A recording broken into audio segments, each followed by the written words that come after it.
Look, we're all a little bit confused about what has happened with the NAR settlement and buyer's agreements and commissions. So I'm here to clear the air for you and give you all the details in the most simplest terms that I can so you can understand it and feel confident about purchasing your home. So did you know that 82% of Americans have no idea what's going on with this NAR lawsuit right now? And basically, all it is there was a disagreement about who pays commissions, and is it the seller, is it the buyer? And we all know when there's a disagreement, it's because of a lack of communication. So good old America, we're coming in hot with disclosures for you to sign.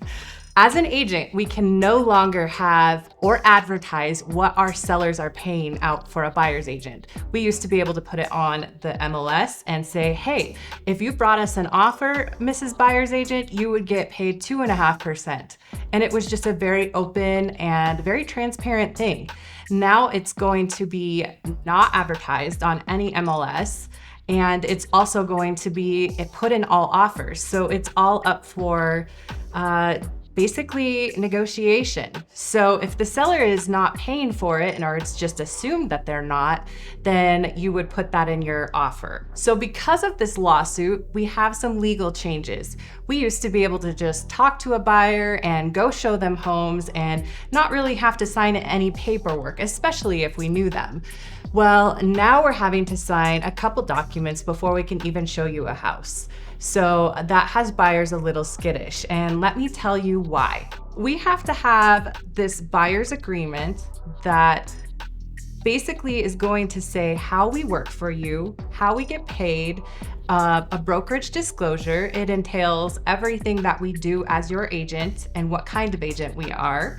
And then also a buyer's agency, and that's going to tell you what commission we charge and also how it's going to be paid. So if the seller doesn't pay for it, you as the buyer would be responsible for the remainder if there's a remainder. That being said, we have all that laid out. We answer any of your questions before we go looking at homes.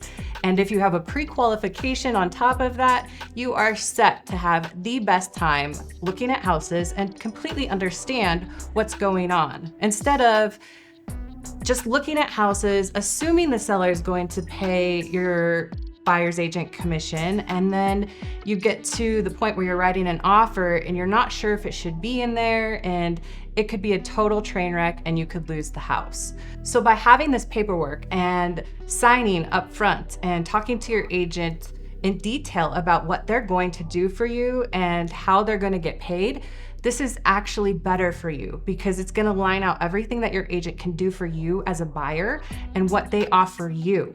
And you're gonna know confidently how much that they're getting paid and what to do if a seller is not going to pay them. So everyone doesn't work for free, and the value that a good agent will bring you is well worth it. So even if you have to end up rolling it into your closing costs or paying it somehow, you are going to get your value's worth by hiring an agent. A good agent. So now some agents may not be following this, and I have come across a few that are just gonna kind of do things like they were doing before and not get signatures up front. That could lead to a really bad situation and possible large fees on their side or loss of license. So make sure you work with a knowledgeable agent, because if they are following the laws, they're also gonna be way more savvy and be able to negotiate way better on your behalf. Do I have to pay buyer's agent commissions now? And the answer is no, not necessarily. You can put them into your closing costs. You can offer in your offer that the seller pays for them, or you can purchase a house where the seller is actually offering that. So always put it in the offer. It just makes everything really nice and clear. And then if you get into a bind where the seller isn't paying for it, you can roll it into your closing costs or ask the seller to pay your closing costs. Maybe they're more open to that than actually paying a buyer's agent commissions. I've also had sellers asking me, okay, so now I don't have to pay a buyer's agent commissions now? Actually, no, you don't have to. You've never had to. But I highly recommend that you do if you want your house to sell and if you want it to have a very good transaction. you need to motivate that agent to bring the buyer, and you need to motivate them because they're gonna get paid. So I highly recommend that you still pay it out. It will make a difference and you'll probably net more on your house. Everyone's asking me, how do I feel about it as a broker myself?